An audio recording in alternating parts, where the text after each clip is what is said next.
Tonight, from Washington, Crossfire, dogfight diplomacy. On the left, Tom Braden. On the right, Pat Buchanan. In the Crossfire, Admiral Eugene Carroll, Deputy Director, Center for Defense Information, and New Jersey Congressman Jim Corder, member of the House Armed Services Committee. Good evening and welcome to Crossfire. Two F-14s flying off the carrier John F. Kennedy today shot down two of Colonel Gaddafi's MiGs over the Mediterranean. Libyan jets went down in international waters about 70 miles north of the coast. But 600 miles from that chemical weapons plant, Mr. Reagan has hinted he would like to destroy. Speculation is now building, fueled by press reports, that the U.S. is headed for a military showdown with Colonel Gaddafi, not only to destroy his chemical weapons plant, but perhaps in retribution for Pan Am Flight 103. Both Abu Nidal and the radical Palestinians who have attacked airliners before have in the past been given sanctuary by Libya. Remember back 2 years ago when he launched that airstrike that almost killed Gaddafi?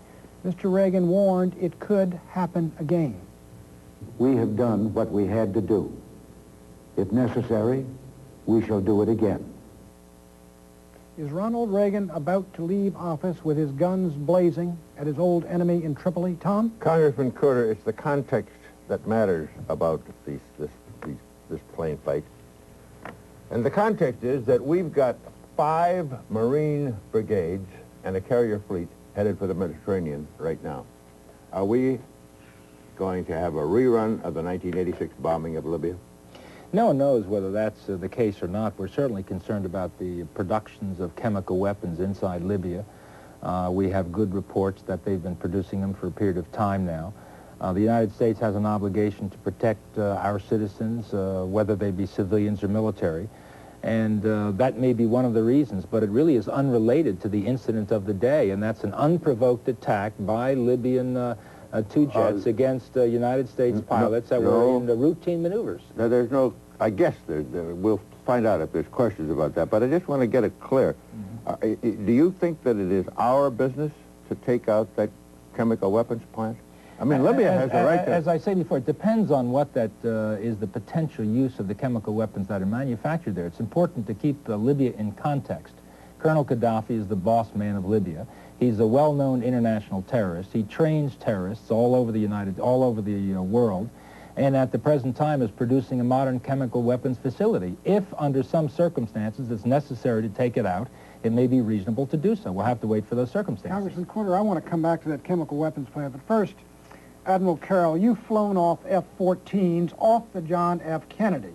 Do you have any reason to doubt the report as given by the American side today, Secretary Carlucci, that the Americans were basically confronted aircraft that had a hostile intent toward them? Everything that's been disclosed to this moment is credible. It suggests that Libya sent out those two MiGs for an unknown and illogical purpose, and that they persisted in closing those F-14s in a way that the pilots could reasonably interpret as hostile. There is no positive evidence of hostile intent.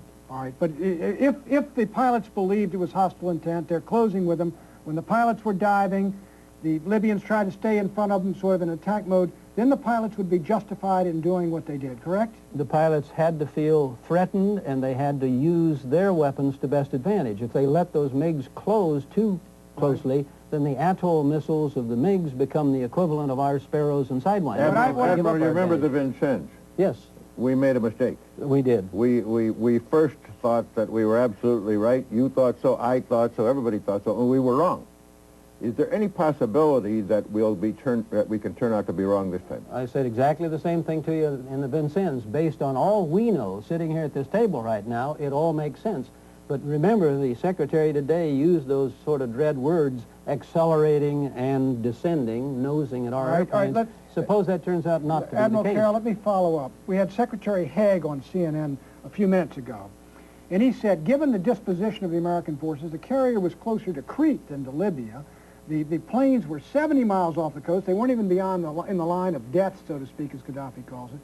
He thinks the probability here is more likely that Gaddafi provoked this attack, risked his planes in order to have an incident over the sea, which his allies would line up behind him, the Europeans would get nervous, and the Americans would be impeded from taking the action the president apparently wants to take, bombing that chemical plant. Now, does that sound like a realistic scenario to you? Those two planes made no sense in a military context at all. There was no military purpose to send them out there, so there had to be a political reason for sending them. Well, that scenario... That raises, Congressman Carter, that's a thing that puzzles me about the whole business. It maybe puzzles everybody. Surely the Libyans don't expect to attack the Sixth Fleet with 2 airplanes. What in the world were they doing out there? Well, we don't know what they were doing. I suppose you'd have to ask the 2 pilots that bailed out. Clearly, the pilots of the United States F-14s acted reasonably. Now, all the evidence that we have, and we don't have all the evidence yet, indicated that the Libyan pilots accelerated dramatically to about 600 miles per hour. They lowered their altitude from about 14,000 feet to 5,000 feet, and they maneuvered in a position to fire. We don't know what Muammar Gaddafi has in mind. I don't know whether anybody does. He's obviously a person that sometimes doesn't have all his faculties. Well, then these guys may have been martyrs.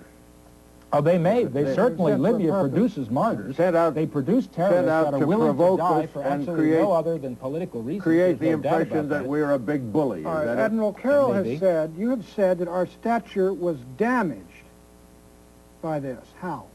The stature was damaged by our threat and the drumbeat of psychological threat to Gaddafi that we're going to come in and take out your chemical plant. Why does that damage? That's not a drumbeat. Let me tell you why it's a drumbeat. They've been leaking stories, planting stories for days to say, we're coming, we're going to get you. Now, what right do we have to go into Libya and knock out a perfectly legal plant?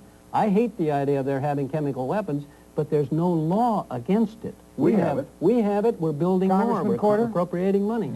Yes. How do you respond to that?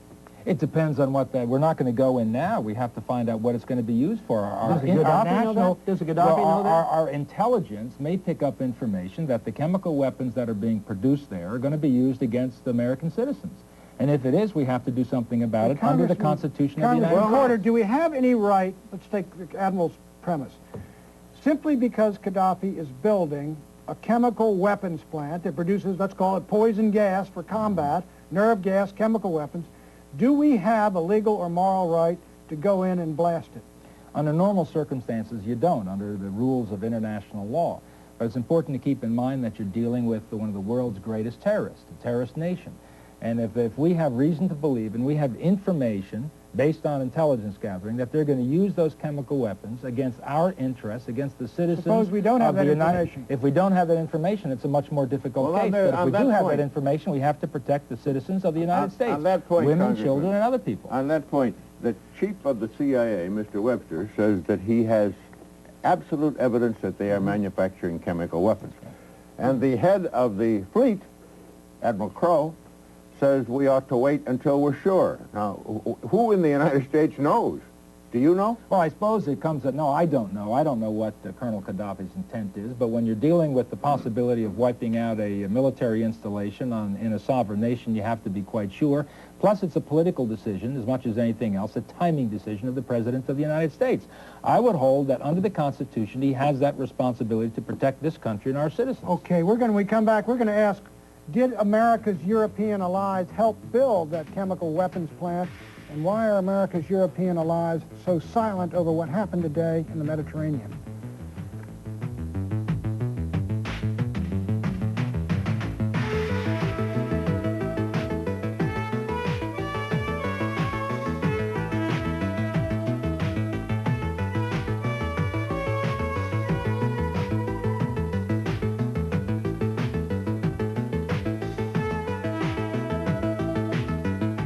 Hi, I'm John Ritter, and if you have children or grandchildren in elementary school, I've got some great news. Last year I introduced an incredible video seminar for college and high school students entitled Where There's a Will, There's an A, created by Professor Claude Olney. Over 250,000 parents ordered these tapes for their children. But the number one question that kept coming up was, what about our kids in grade school? Well, Professor Olney and his staff have just completed the grade school version for students in kindergarten through the 8th grade. With this seminar, parents can give their children the boost they need in reading, spelling, math, English, writing, note-taking, memory development, and other study skills. Here's what some teachers said after reviewing the seminar. Oh, this program can make an incredible difference in every subject in school, really. That's why this seminar is so critical. It gives students specific skills and techniques that really work. And it's like a light bulb goes off in their head. First, they start getting a better grasp of the material. Then their grades go up. And then all of a sudden, their self-esteem goes up. Science, social studies, there's really nothing that isn't covered. It's hard, hands-on technique for doing better in school. I wish I'd had some of them when I was in school. The grade school, high school, and college seminars are each available on 2 video cassettes or 4 audio cassettes and include the seminar manual. Look, your child's education is the most important contribution to their future you'll ever make. Don't just tell your kids to get better grades. Give them the tool that makes it possible. Here's how. Call 1-800-423-9500. Have your credit card available when you call. The grade school, high school, and college seminars are each available on 2 video cassettes or 4 audio cassettes. All seminars come with a full money-back guarantee. So call now, 1-800-423-9500. 1-800-423-9500. I'm getting buried. Avoid a rude awakening. Check CNN's Business Morning, weekdays at 6:30 a.m. Eastern. Welcome back to Crossfire, where we're talking about that incident in the Mediterranean today where the United States once again shot down 2 of Colonel Gaddafi's MiGs. They were shot down by F-4s flying off the John F. Kennedy. Our guests to discuss the issue and the ramifications of it are Congressman Jim Courter, who's a Republican from New Jersey and member of the House Armed Services Committee, and Admiral Eugene Carroll, Deputy Director of the Center for Defense Information. Let me make the case for the United States right to strike that chemical weapons plant, even in the absence of hard information that they're going to use it against Americans. He's a known terrorist, for one. He has armed Abu Nidal. He has given sanctuary to Jabral, both of whom have been engaged in airline attacks. He has threatened the United States. He blew up that one club. He has given Semtex, this material, to the IRA, which is explosives. He controls C4, the same plastic explosive, which we believe is used in the Pan Am.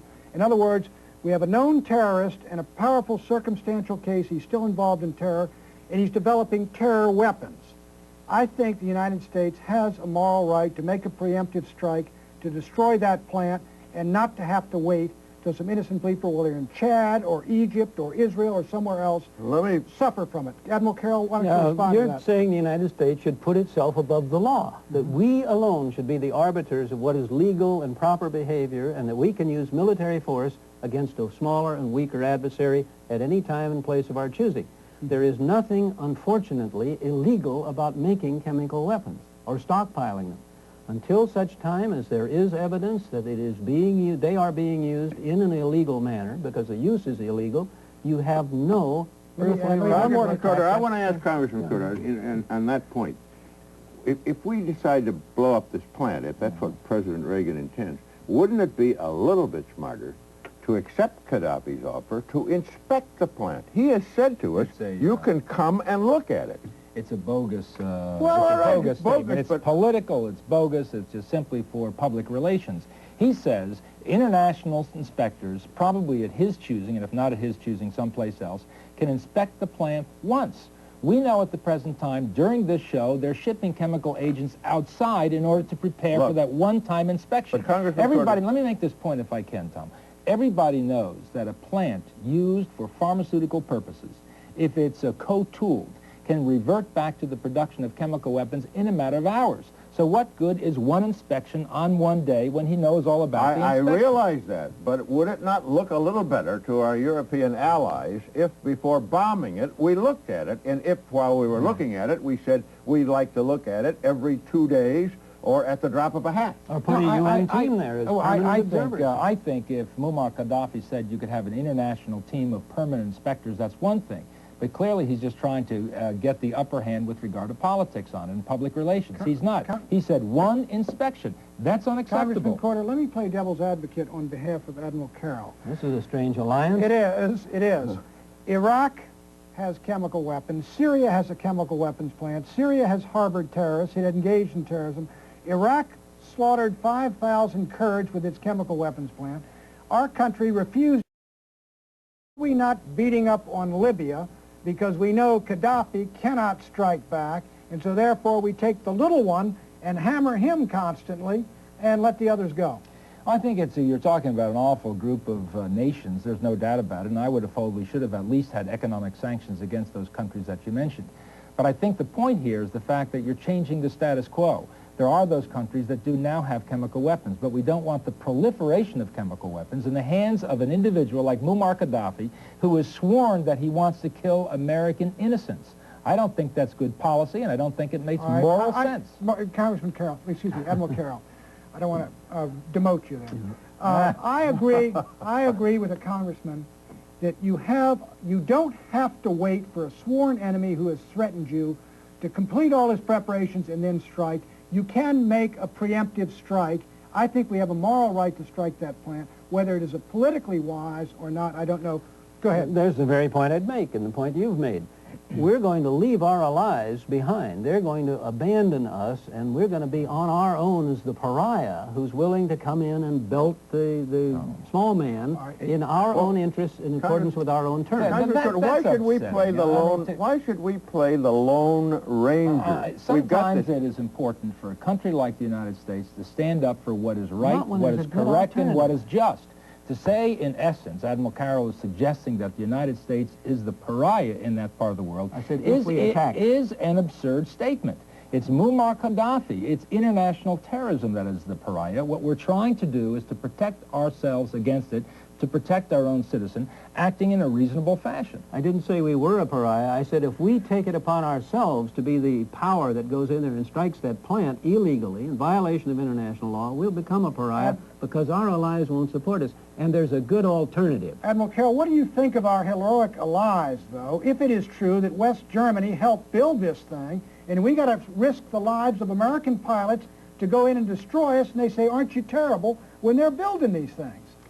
We've got to perform in an alliance as a member. We can't set the standards and dictate the actions of the alliance. Sometimes I disagree. Okay, I think sometimes the United States, if our course of action is just, if it's justifiable and it is correct and it's consistent with the interests of our people, if nobody else is willing to stand up in this world, thank God for the United States, it has to. Sometimes we have to act unilaterally. Congressman Schroeder, Admiral Carroll, we have to take a break for a commercial.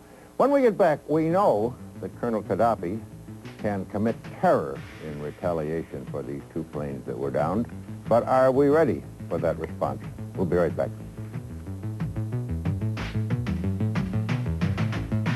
Will George Bush and the new Congress raise your taxes even though he said he wouldn't? What's the outlook for interest rates and inflation? Will your investments go up or down? And how long till the next recession? You'll find the answers you need to all these questions and many more in look-ahead issues of the Kiplinger Washington Letter. So have your pencil and paper ready to jot down this number. Every Monday morning, you'll get 4 pages of solid outlook, reliable judgments you can use to stay ahead of changes before they can take you by surprise. Kiplinger cuts through all the misinformation and probes beyond the confusing news of the day. Kiplinger editors talk off the record with the best sources in government, business, and finance. They weigh the pluses and the minuses, appraise the outlook, and give you an unbiased look at what's really about to happen and how you can profit. Nobody has the time personally to read and digest all the material necessary to cope with today's complex, fast-changing scene. That's why you should stay with the smart people, the decision makers who count on the Kiplinger Washington Letter. So try the Kiplinger Letter today and receive the next 6 months, 26 weekly issues for only $30. Phone today and you'll get free this special report on the big growth Kiplinger sees ahead for the 1990s. Discover where the best opportunities will be, what's in store for business and the economy, and why. It's yours free when you try the Kiplinger Letter today. Join the smart people, the decision makers who count on the Kiplinger Washington Letter. They say they can't do without it, so don't miss out. Call 1-800-453-1400. If you don't make or save many times the $30, keep the valuable Economic Outlook Report and we'll refund the unused portion of your subscription. Our operators are waiting for your call, so don't put it off. Do yourself a favor. Call now. Call 1-800-453-1400. That's 1-800-453-1400. What has more stars, more stairs, more teams, more tears, more song, more dance, and more romance? More hard news and hard knocks, more kings and more queens, more rock, and more Robin. Plus, more cable network coverage that a channel changer can choose from than any program ever. Catch the unveiling of cable's biggest night, the 10th Annual ACE Awards on Super Cable Sunday, January 15th, live on 10 cable networks all across the dial. Congressman Colonel Gaddafi is a terrorist, as you say. Do you have any reason to believe, and your post is on the Armed Services Committee, that we have intelligence that links him with the bombing of 103, the Pan American Airways? I don't have any information to say yes or no on that, frankly. We do have information that he is involved in past terrorist activities in Berlin, blown up nightclubs, killed innocent people in different parts of the world. Linking him to that, I have no personal information. Don't you suspect that his retaliation, and he's booming around now saying we'll fight on the ground, will be terror? More terror? No, I don't think so. I think there was a diminution, a lessening of Colonel Gaddafi's illegal and horrible activities after the bombing of his capital. And so I think he does respond to power. We have to make sure that he knows there will be no rewards for international terrorism. There's going to be a penalty for it. Unless he knows there's cost to this, the operation is completely riskless, and international terrorism based with regard to Gaddafi will continue. Admiral Carroll, if the president does have intelligence that Gaddafi either had some hand in the blowing up of 103, or is harboring the people that did it, the radical Palestinians, Abu Jihad, or whoever, would you not agree that he not only has something of a right, he has a right, but an obligation to strike back at that act of war against American civilians? Pat, you and I just fundamentally disagree on this. This is vengeance you're talking about. No. This is eye for an eye or tooth for a tooth. We're going to go in and attack that man and his family again. You mentioned a minute ago that there was an alternative. Yep. All right, what was your alternative? Our alternative is to follow through in what we've started with a UN conference in Europe to develop new means of dealing with the problem of chemical weapons, to make it possible to get rid of not only in Libya but in the United States and the Soviet Union. That starts next weekend. And furthermore, as part of that, you can set up UN inspection teams that will go back and back and back. I'm sure terrorism will end and chemical weapons will be destroyed Admiral, based on that conference. I cannot believe you would not think that the United States, if it's proven that the terrorists who blew up that plane are being harbored by Gaddafi, that we don't have a right to strike back. How many millions of people are you, or dozens and thousands of people are you going to blow up innocently? You're going to try to finish off one terrorist to stop this thing. That won't stop it. It'll stop also. Let's not get carried away here. What we're talking about is a surgical strike against a clearly acknowledged military installation. You're not declaring war. Strike? That occurs in scripts. No, it does not. You do have surgical strikes. The Israelis have surgical strikes. If they're producing chemical weapons, you eliminate the chemical weapons based on some circumstances. You're not declaring war on the people of Libya. Admiral Carroll has a point. We did kill Gaddafi's daughter, and we aimed at Gaddafi. He's still going. We did not. There's no evidence to conclude that we aimed at Gaddafi. We're aimed at military installation. He changes where he sleeps almost every night. We don't know where he is. If Gaddafi or whoever's behind this thing has committed an atrocity against American civilians that is worse than the blowing up of the battleship Maine, is it not? Because it's against women and children. That's correct. All right, that was an act of war against the United States. I mean, this is similarly would be an act of war against our people. You wouldn't respond militarily? If you can prevent the next instance and the next and the next by one time killing one man or the people immediately around him, yes, you go ahead and punish a crime. But that isn't what you do. You don't have surgical strikes. You go in and you kill a lot of innocent people. Admiral, isn't that the history of this? Alienate your allies in the process. Allies, or heroic allies, isn't the history of this century, really, that if you punish aggression, you stop it, and if you deal with conferences, you don't? You're talking about the big picture where you stop Hitler before he gets across borders. You're not talking about stopping terrorism with carrier task forces. It just doesn't work. No, but you can kill the tools used for terrorism by blowing up a chemical weapons facility if that's what they're going to use for terrorist purposes. Well, you're saying if they're going to use it. In the meantime, we're breaking international law, committing an act of war, and once again, we're going to have They are committing an act of war about whether or not it is a against chemical America if they are, in fact, killing American innocents.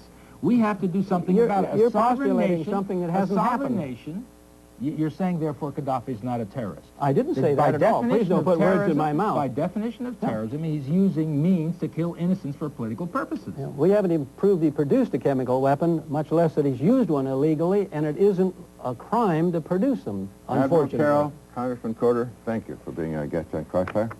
Pat and I will be back in just a minute.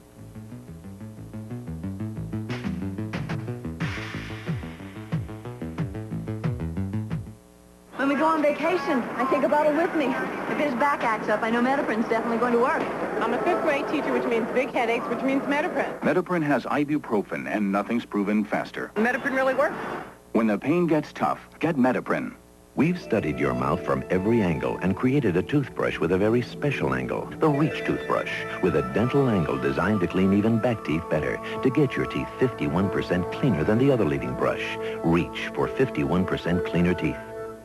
Before you do business in here, check what we have to say here. CNN's Business Day, weekday mornings at 7:30 Eastern. Tom, I think clearly the Americans were in the right this time. It appears Gaddafi provoked this incident 70 miles away. But there is a real question of whether America's allies are helping Gaddafi build plants. Then we got to risk the lives of American pilots to go in to destroy it. You got to ask yourself about that alliance. Well, what the alliance, Pat, doesn't want the United States to attack without being absolutely sure that we're right. And we don't know that that's a chemical weapons plant. There are about 280 Iranian civilians who would agree with me if they were alive to do so. From the left, I'm Tom Braden. Good night for Crossfire. From the right, Pat Buchanan. Join us tomorrow night for another edition of Crossfire.